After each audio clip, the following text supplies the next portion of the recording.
Baru badan saya dipukul-pukulin sama dia. Saya pertama kaget, apaan ini? Baru pas saya lihat, tak ada apa-apa, kepala itu golok itu tajam kak. Saya udah mulai mengalami kayak ini kejadian aneh lah kak.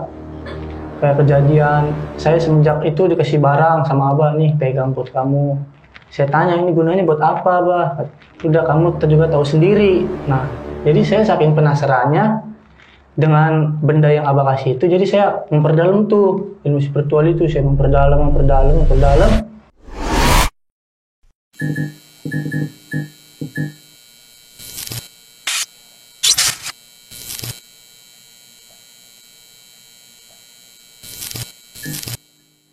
Assalamualaikum warahmatullahi wabarakatuh. Kembali lagi bersama gua Sherly di Diary Neng Sherly. Kumaha damang sadayana. Semoga kalian selalu sehat dan selalu dilindungi oleh Allah Subhanahu wa taala. Amin ya rabbal alamin. Kali ini gua kedatangan narasumber yang akan menceritakan kisah nyatanya. Langsung aja kita perkenalan sama narasumbernya. Selamat malam. Malam. Bang, ini Diary Neng Sherly pengen kenalan nih sama Abang. Boleh Bang, perkenalkan namanya, alamatnya di mana? Sebelumnya saya mau memperkenalkan diri, nama saya Rangga, tinggal saya di Jakarta Utara, Priuk. Waduh, jauh-jauh ya ke Priuk, datang ke sini mau bercerita di Diary Neng Sherly. Terima kasih banget nih. Bang Rangga punya Instagram nggak? Punya. Boleh disebutin? Ya, Instagram saya namanya Azok Rangga 09. Oke, mungkin nih teman-teman yang ciwi-ciwi yang penasaran sama Bang Rangga itu lagi jomblo juga nih ya. Jomblo kan? Iya, jomblo.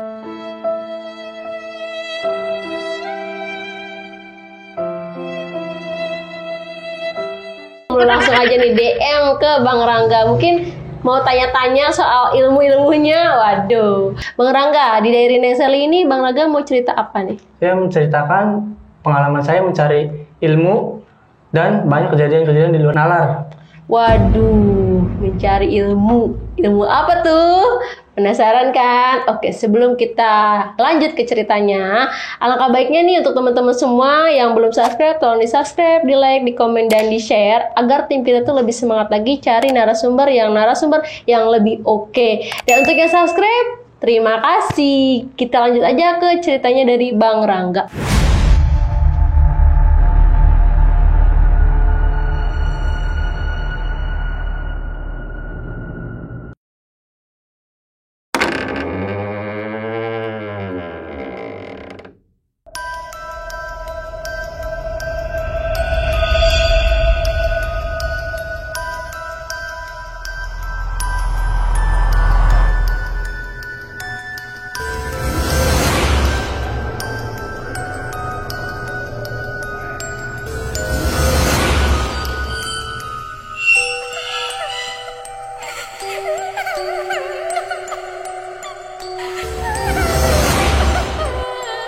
Awal mulanya itu saya tidak tahu kak mencari ilmu spiritual ini. Jadi saya mempunyai sebuah HP, saya ingin menjualnya kepada teman-teman saya. Jadi ada salah satu teman saya, teman sekolah, dia minat dengan handphone saya.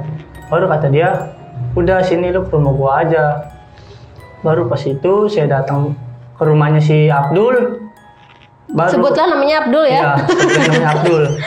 Soalnya kita semuanya ini disamarkan ya nama-namanya. Saya masuk ke rumahnya Abdul, lalu Abdul itu bilang, mana handphonenya, sini saya mau lihat. Pas dia lihat handphonenya, baru dia pergi ke suatu rumahnya mengambil sebuah benda. Baru saya dikasih ini pegang. Ini apa kata saya? Kata dia, ini kalung pitung, jaga ya dari guru saya kata dia. Ini apa kegunaannya? Kata dia, ilmu keselamatan. Ini bacaannya. Baru saya baca, seketika itu di kuping saya kayak ada suara kayak gitu kak. Baru tubuh saya itu tiba-tiba kayak puyeng, terus badan saya langsung kayak keras. Baru dia pergi ke rumahnya ngambil suatu barang. Dia ngambil golok, menghampiri saya. Baru kata dia, udah lu diem aja sini.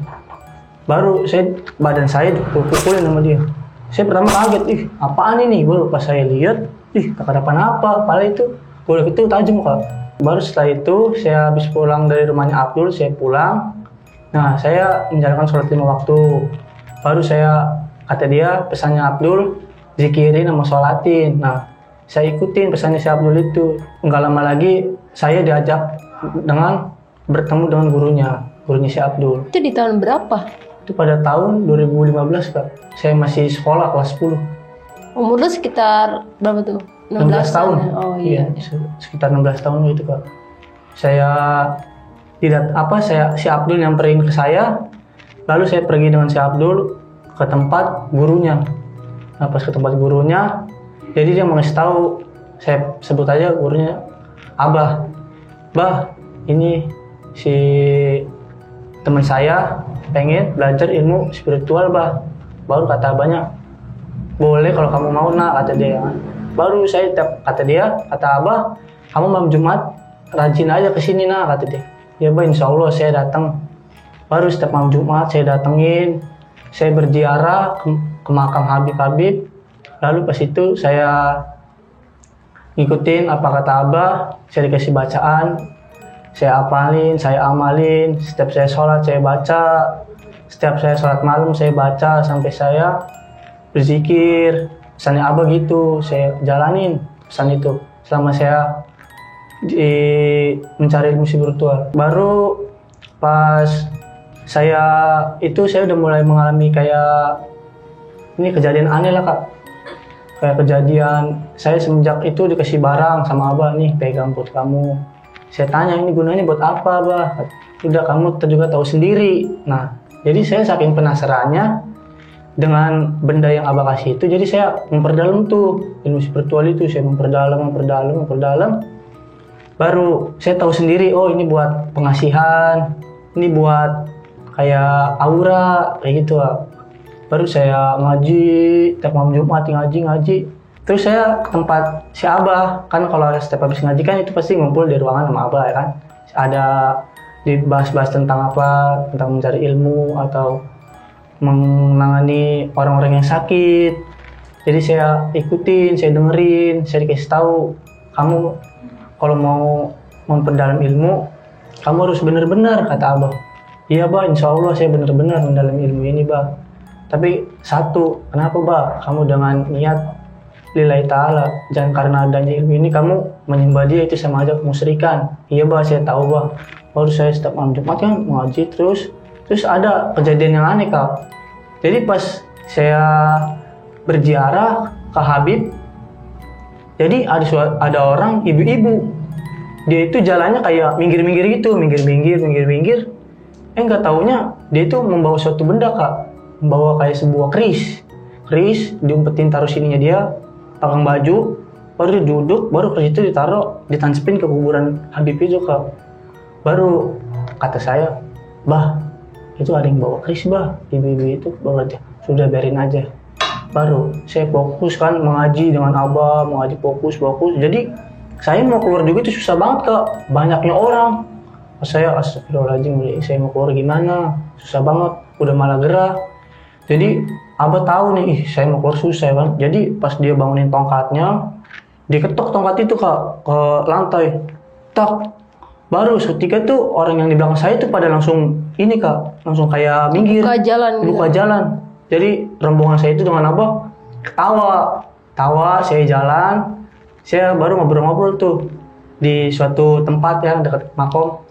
Baru bahas yang tadi tentang ibu-ibu yang membawa keris itu. Bah, itu gimana, Bah? Kok bisa ya ke makom bawa benda kayak gitu, Bah?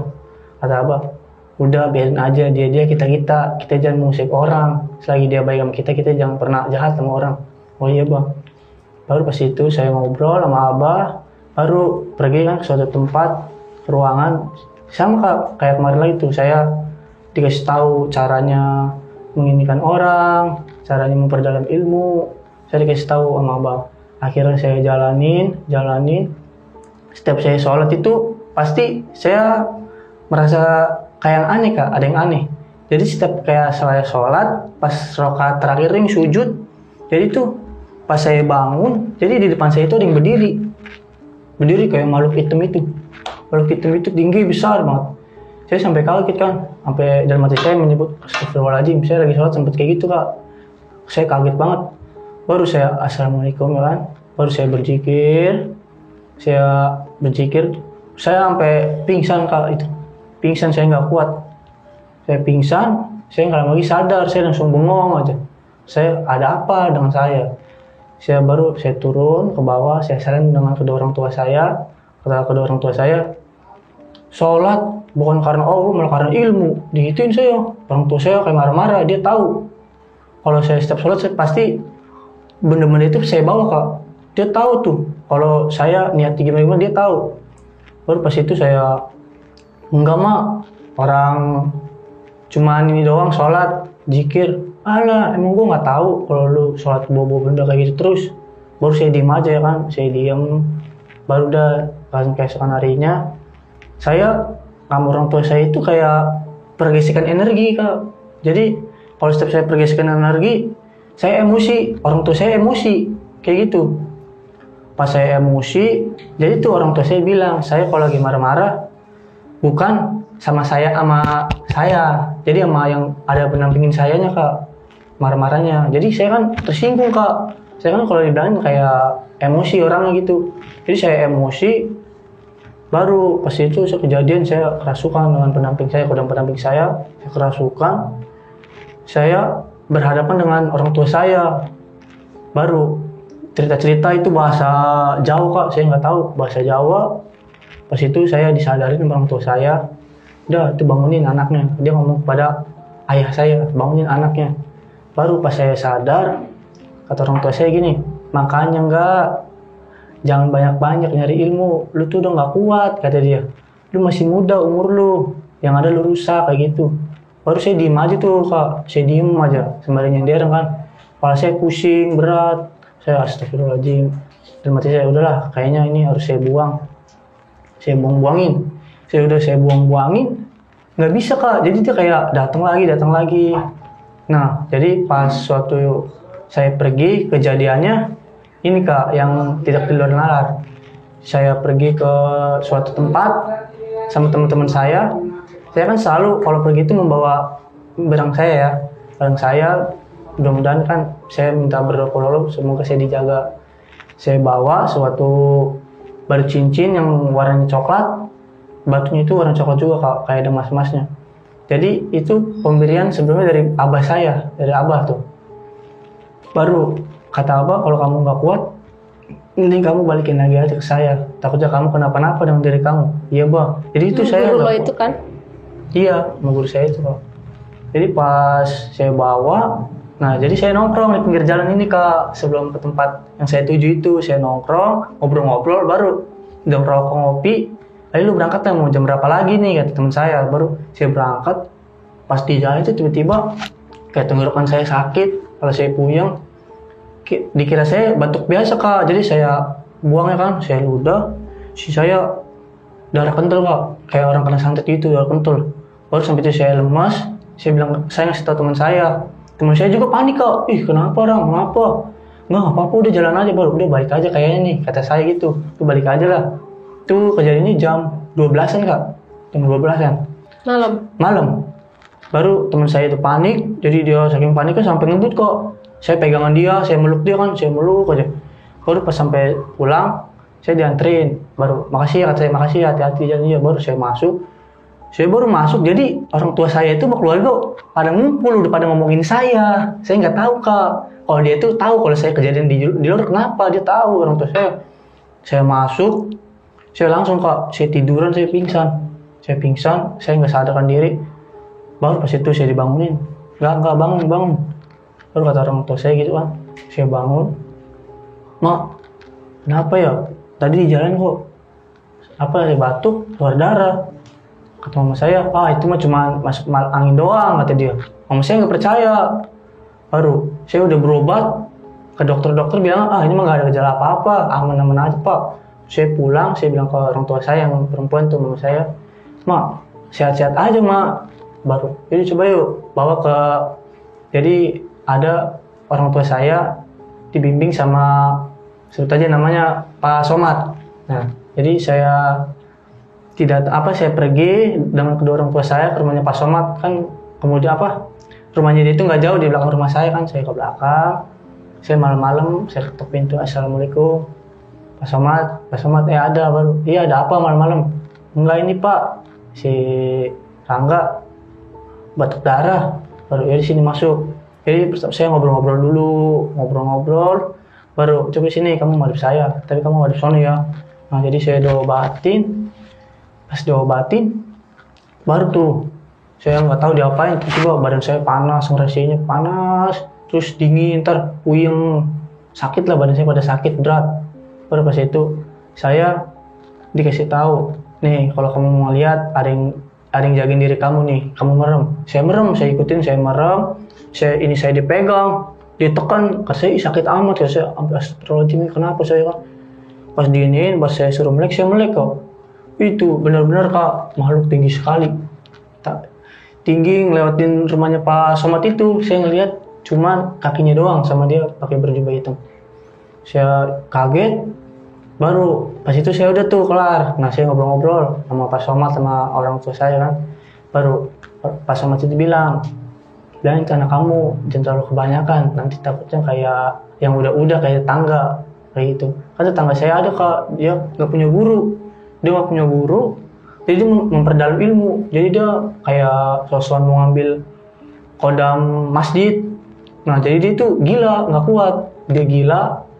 Jadi apa pesannya Pak Somad, kata dia itu pantau anak kamu, takutnya kayak gitu. Nah jadi saya udah sembuh, saya udah dinetralin. Begitu saya pamit kan sama Pak Somad, Pak makasih ya Pak udah ngobatin Rangga.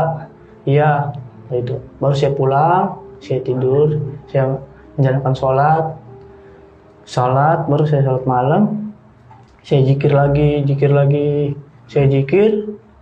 Tiba-tiba tuh kayak makhluk itu tuh datang lagi Kak. Padahal saya nggak manggil dia gitu. Datang ngambil saya, pas saya merem kan zikir, saya melek, astagfirullahaladzim kata saya. Makhluknya datang lagi kok, gitu. Dia tiba-tiba kayak merangkul saya dari belakang, merangkul saya kayak gini. Jadi kayak dia kayak nggak mau pisah dari saya gitu. Pas saya dirangkul gitu makhluk tersebut, saya kaget kan, astagfirullahaladzim kata saya. Baru saya zikir, baru ngelarang lagi makhluk itu. Seketika pas saya nengok, hilang, nggak ada kok. Nah, jadi saya rapi-rapi, saya langsung istirahat. Besoknya kedua orang tua saya nanya, gimana enggak? Malam udah enakan kan? Ya udah mak, baru udah jangan kayak gitu lagi. Mama saya masih nadanya pelan. Udah jangan kayak gitu lagi nak. Gitu. Iya mak, udah nggak usah disambat-sambat lagi orang kayak gitu tuh. Iya ya, baru saya nurut kata orang tua saya. Baru pas itu langsung saya malam Jumat lagi nih Kak. Malam Jumat saya diem-diem. Pertama awal itu saya nggak setujuin Kak. Saya itu diem-diem kalau misalnya mau, orang tua saya tahu setelah saya habis sholat isya, saya udah rapi kan, pakainya udah siap mau ngaji. Dia tahu, mau ngapain lu? Enggak mak, mau ngaji. Wah ngaji mulu, ilmu terus lu yang dikejar lu, kata dia. Jadi saya udah, orang tua saya nggak ridho saya ngaji tentang kayak gitu kok. Saya tetap nekat kok, namanya istilahnya saya penasaran Kak dengan ilmu kayak gitu kok. Saya ke teman saya si Abdul itu yang pernah ke rumah saya pergi diem-diem sama orang tua saya nggak tahu. Setiap saya pulang tengah malam orang tua saya ngediemin saya tuh sampai berapa minggu yang ngediemin saya kayak mau nyari makan yang susah banget nih, gimana orang tua ngediemin saya kan. Udahlah saya nurut aja kata orang tua. Sempet tuh Kak, udah berapa bulan saya nggak ngaji. Teman saya masih ngechatin, ayo ngaji nggak, dicariin abah. Baru saya bilang sama Abdul, ntar dulu Dul, gue lagi ada acara keluarga, nggak bisa untuk bulan-bulan ini. Kata dia, oh yaudah orang, katanya. Pas lama lagi, saya nggak ngerasain aneh-aneh tuh, kejadian aneh-aneh itu nggak. Pas saya itu, coba saya mau ngaji lagi, saya mau perdalam ini. Saya penasaran kan orangnya kalau itu. Dia baru ngechat saya, baru yaudah, lu jemput di depan rumah gua aja Dul. Baru oke Rang, gua OTW. Dia OTW, saya pergi. Diem-diem tanpa sepengetahuan orang tua saya. Saya pulang malam.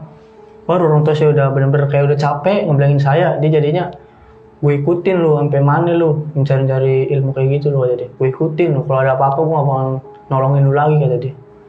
Baru saya diem aja kan, saya cuekin aja gitu. Kayak saya udah kayak maksudnya kayak dibisikin kayak jin gitu kok. Saya cuekin orang tua saya labas aja kan. Jadi saya semenjak kayak ngaji kayak gitu, saya kayak ini Kak, kayak kalau dibilang orang tua ngelawan gitu, kayak emosi. Sampai orang tua saya bilang, lu yang dulu kemana sih, kata dia. Sekarang lu udah gede, bukan ngertiin orang tua. Kalau dibilang ngelawan, emosi, marah, nggak seneng sama orang tua.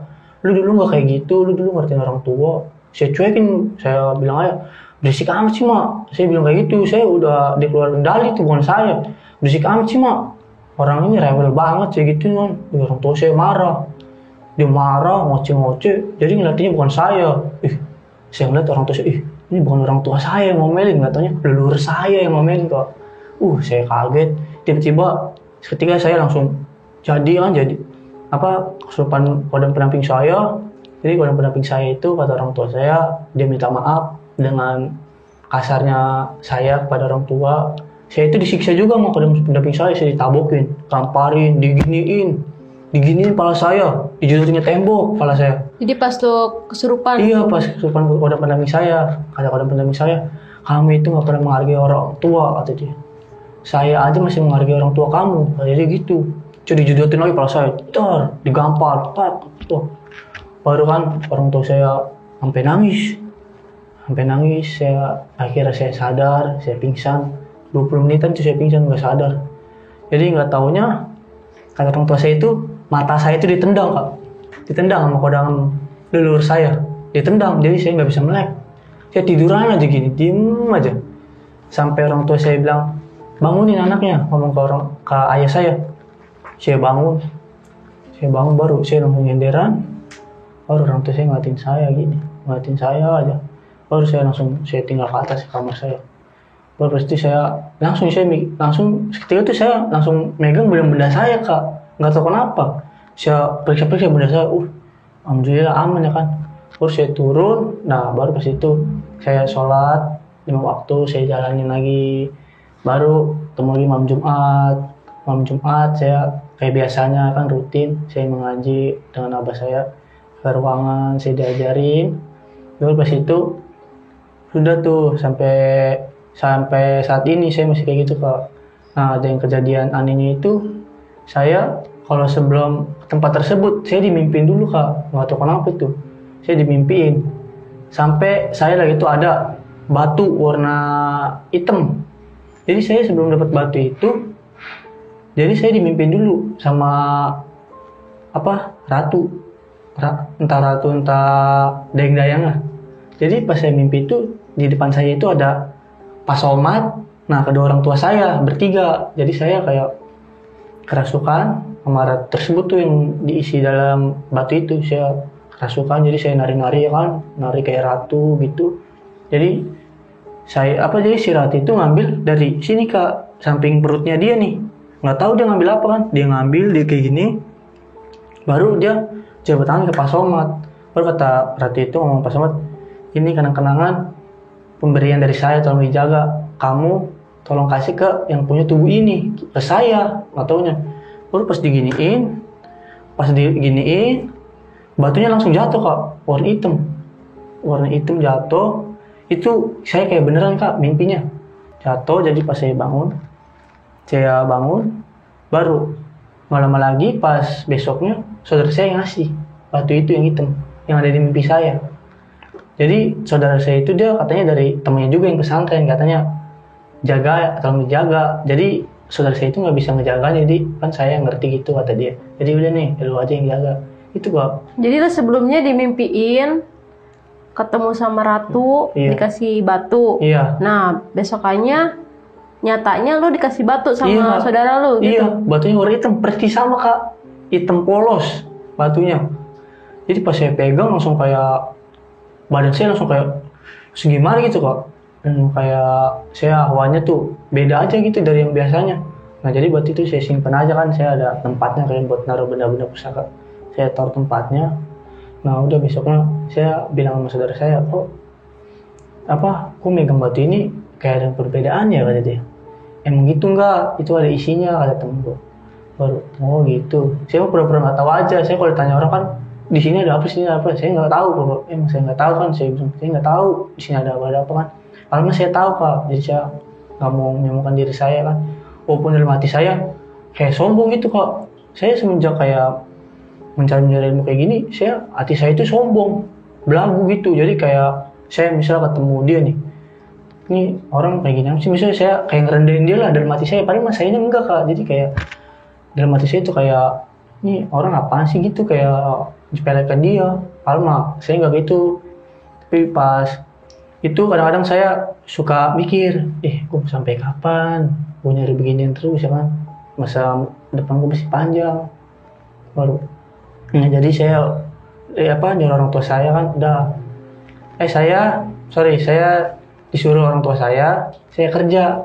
Nah saya kerja, setelah lulus sekolah baru jadi adiknya mama saya itu kan ada lowongan kerja. Nah jadi saya dimasukin tuh sama tante saya saya dimasukin kerja. Nah saya udah berapa bulan, 4 bulan kerja di situ. Saya menjalani sholat terus. Jadi ada ustadz kan, saya kalau sholat kan saya terlambat dulu ya. Maksudnya bukan saya terlambat dengan sengaja, enggak. Saya emang kerjaan saya lah belum selesai. Saya sholat, jadi saya nggak tahu kok kalau masih saya diperhatiin sama ustadz yang sering imam di musola itu. Saya diperhatiin, diliatin, baru pas nggak lama lagi saya dipanggil sama ustadz tersebut. Nah sini nak, ada apa pak? Saya salim kan, ada apa pak? Baru, kamu kalau saya liatin kok setiap sujud kayak ada yang berdiri di depan kamu. Baru, enggak pak, saya nggak ngerasa. Baru kan, iya nah saya ngeliat, saya setiap perhatiin kamu sholat nih, pasti kayak ada yang berdiri, kata dia.